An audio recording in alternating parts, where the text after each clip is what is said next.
How should a course creator approach YouTube? What should be your approach for a platform like YouTube, which was originally created for long form video streaming, and then a lot of other features came along the years. But one common thing that, what inspired me to create this, to talk about this topic today, one common mistake I notice among my clients who are coaches and course creators, they approach YouTube as a content creator. Now, there is a difference between being a content creator and being a course creator and coach. What the big difference is, as a content creator, your priority is creating good content, is basically creating content that gets more views, more watch time, and gets more subscribers, likes, and all of that.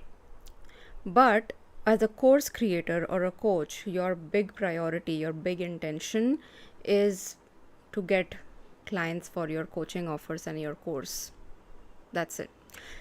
It wouldn't matter to you as a coach or a course creator how many subscribers you have or don't have, how many likes you're getting, or how many how much is your watch time. Although I do consider watch time as a good metric for coaches and course creators, and I'll tell you why. But it's still not that important, because at the end, what is important is, are you getting your dream clients for your coaching offer or your course? That is the end result we all want. And for that end result, there is a specific way to approach YouTube, which I am seeing this pattern where, and I've been part of a lot of groups where they help YouTube creators launch and grow their YouTube channel. And again, I found this gap among those groups and also my clients as well, is where a lot of you are approaching YouTube again as a content creation platform. And there's nothing wrong with that. But if your priority again is to be a coach and a course creator and have your dream clients buy your coaching and course offers, then that should be your primary identity and not being a content creator. Even though content creation is an activity that you do for that goal of getting clients. Now, how does it make my approach different from what many I'm seeing many other people are other people are teaching for YouTube content creation? A few things that I want to share, and I would love comments from all of you. How are you approaching your content creation? Are you interested in starting your content creation on YouTube, or do you want to do that on some other platform, or you don't want to create content at all for your coaching and course creation offers?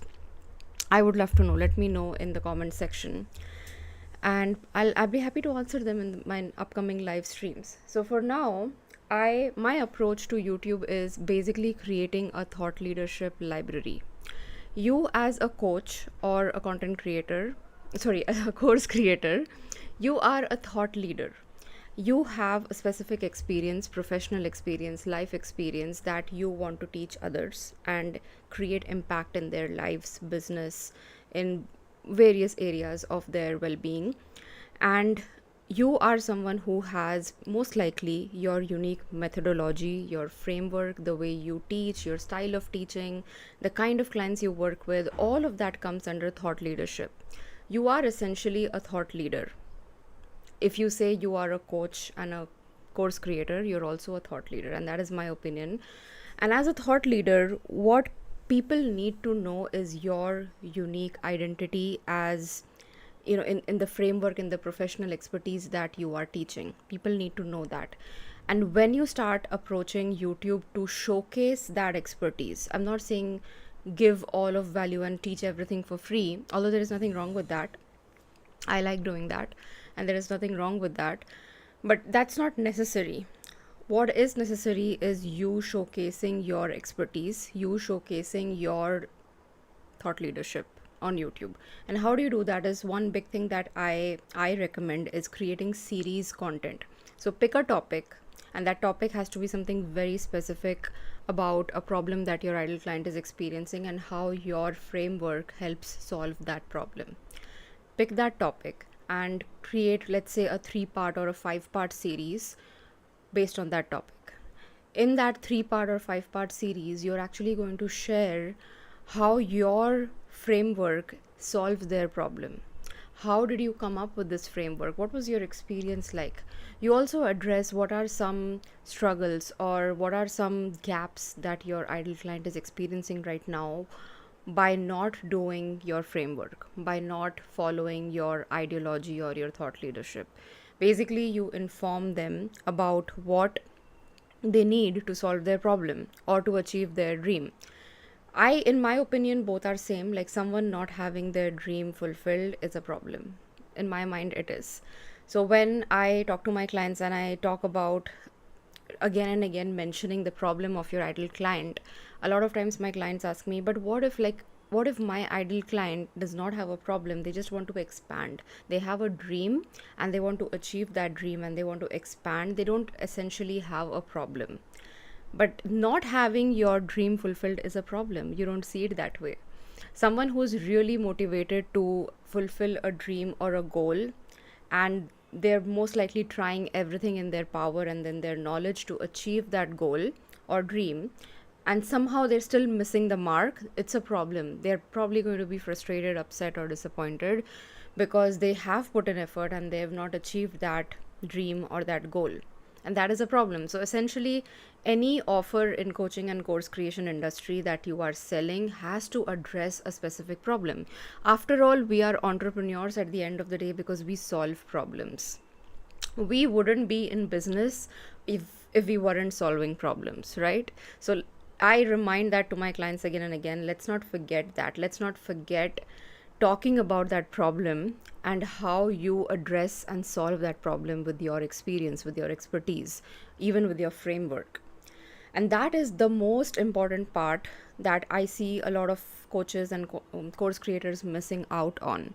Now, I recommend YouTube for showcasing your thought leadership and your expertise. It's because I believe this is the platform where you can very well create long form video content.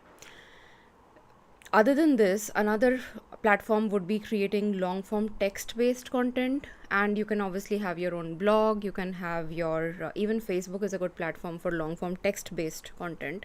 I really like Facebook for that. But when it comes to video, when it comes to long form video content, YouTube is still the leader.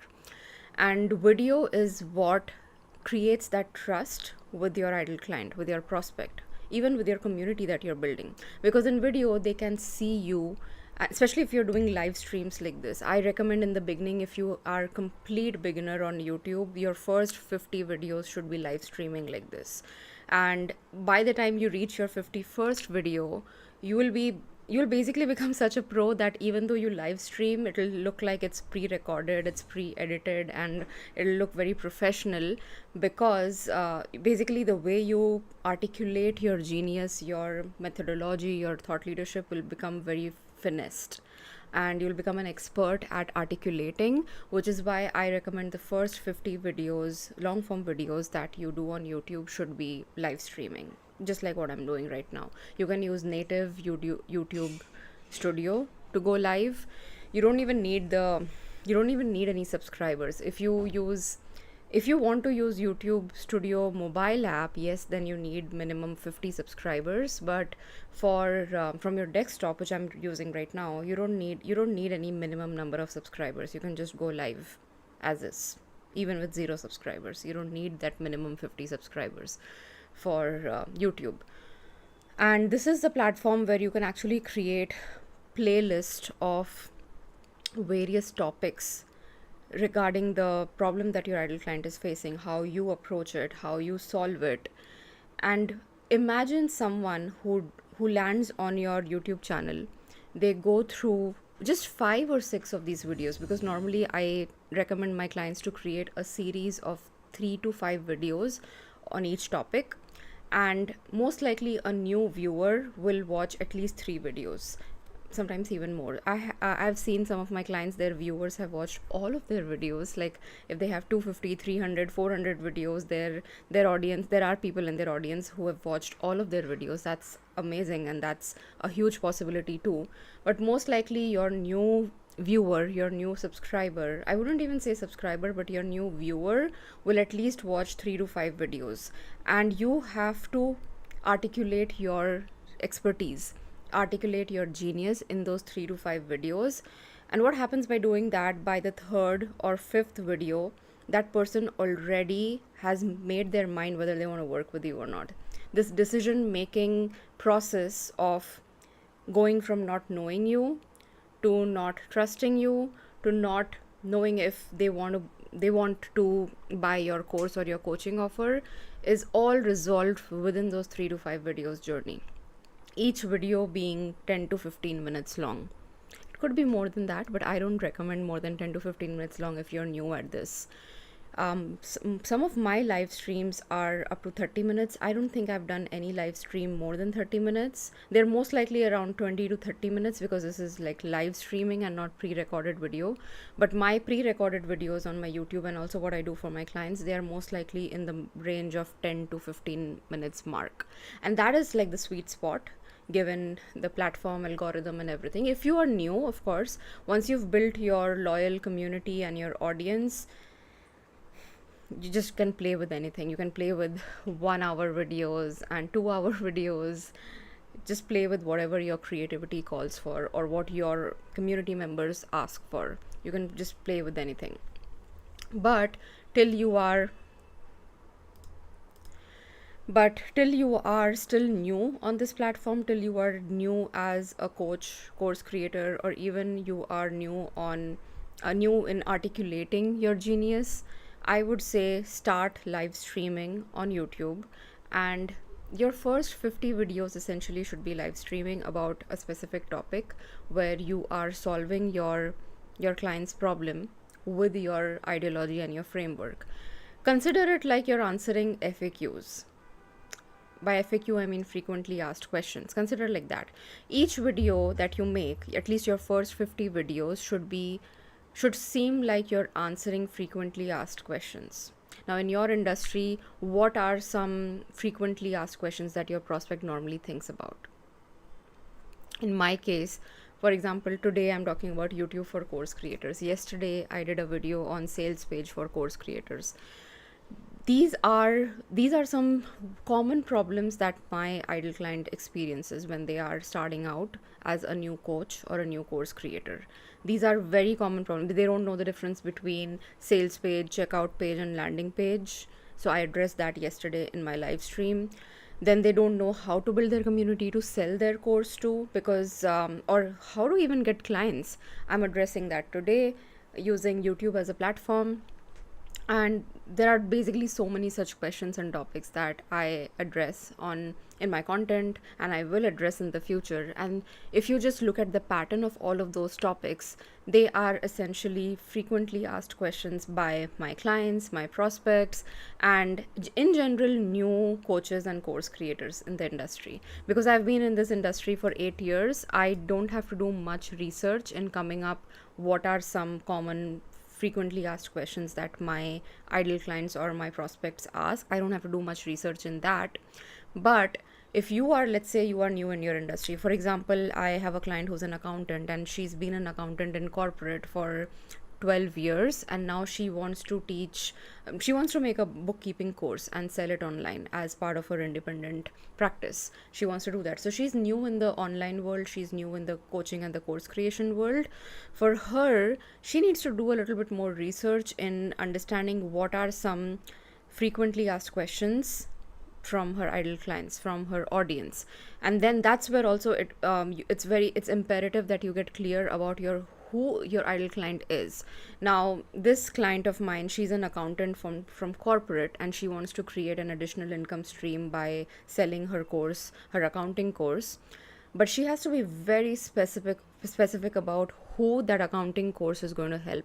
Is it going to help other accountants who are probably making mistakes in their reconciliations, or is it for small business owners who basically want to understand the fundamentals of bookkeeping and accounting, or is it probably for businesses who are merging or getting acquired, or basically dissolving?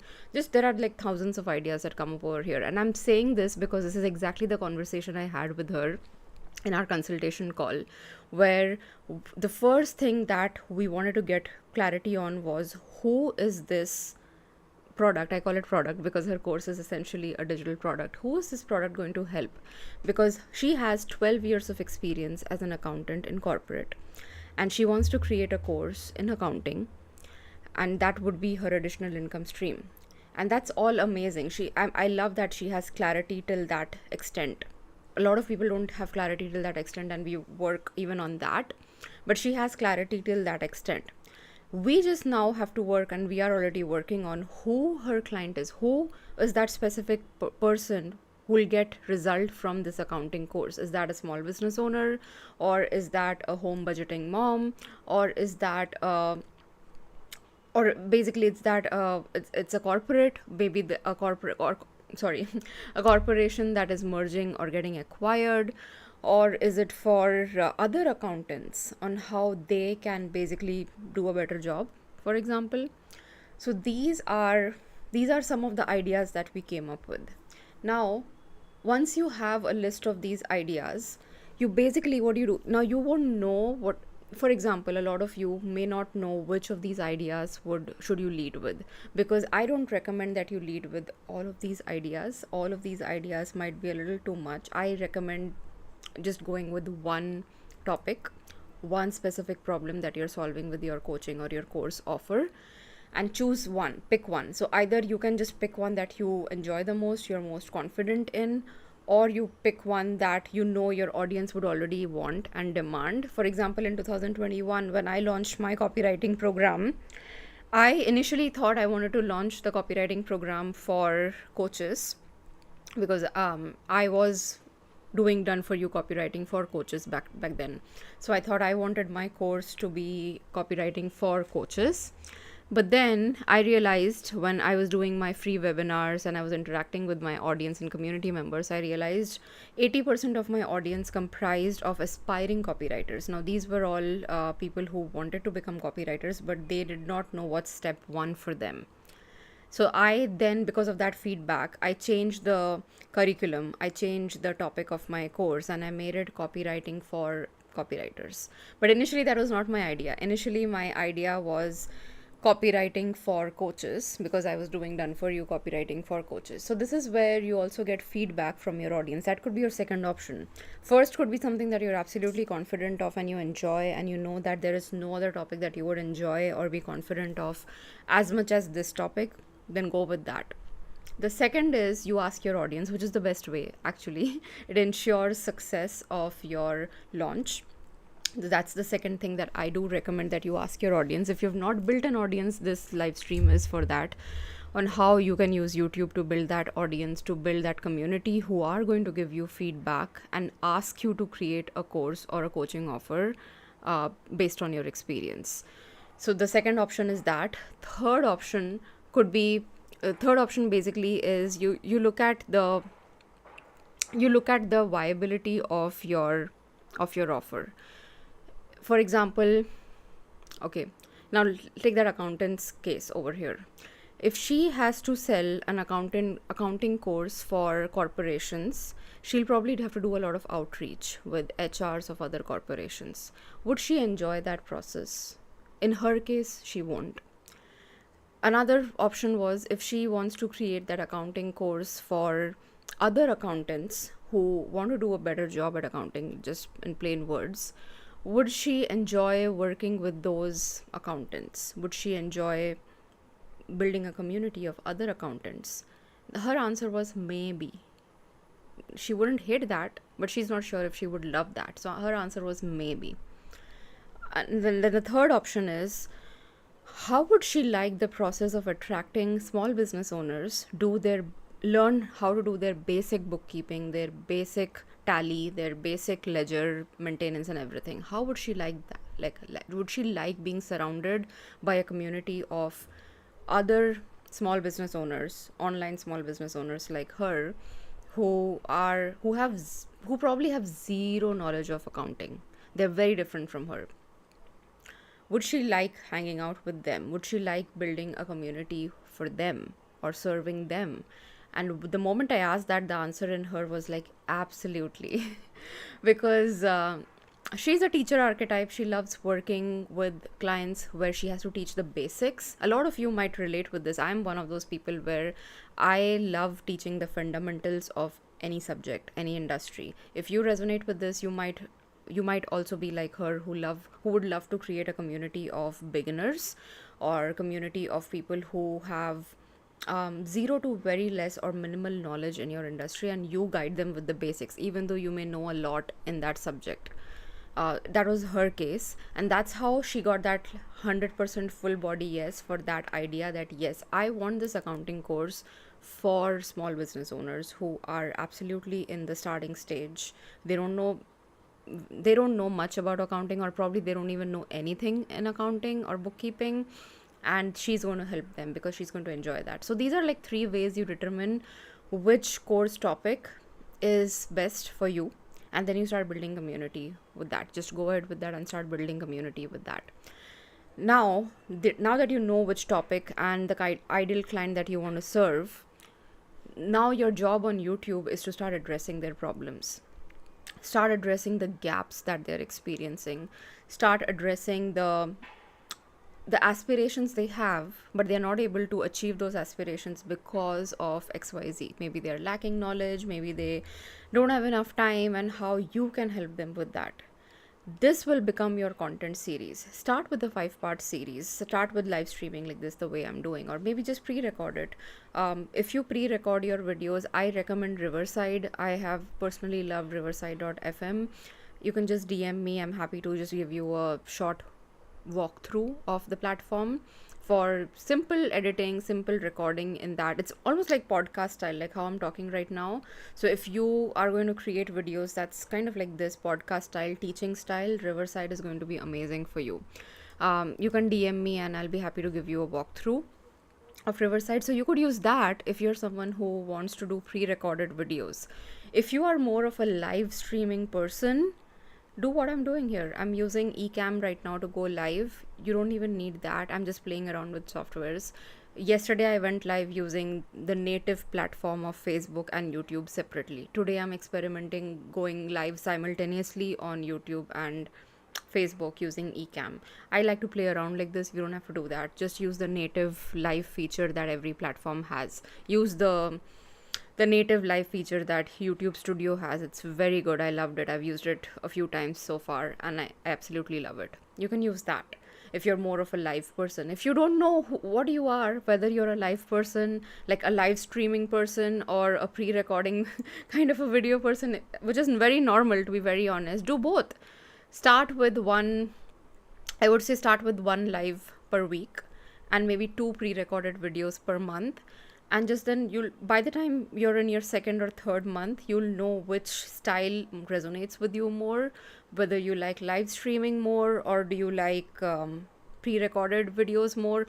I do recommend, if you're a complete beginner, start with live streaming, because when you do 30 to 50 live streams like this, the way I'm doing, your articulation will improve massively. And as a thought leader, the way you articulate your expertise, your offer, your even your ideal clients problem statements makes a massive difference. You'll notice that a lot of so I observe a lot of thought leaders on YouTube who don't do much editing on their videos. In fact, some of them, they've built 100,000 subscribers on YouTube, and very active subscribers on YouTube, just by going live. 90% of their videos are live stream, and they have been able to do that because with every live stream their articulation improved. They were basically able to convey their message so well. They were able to imbibe stories in their message so well that at the end of the day, their viewers don't care how much editing they're doing or not doing, what are like some fancy cinematic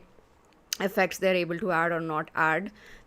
Their content matters the most, because they've by the end, I wouldn't say by end, by 50th or maybe by 30th video, your speech will become much better. It's a speaking platform at the end of the day. You, as a thought leader, as a coach, as a course creator, you are essentially a speaker.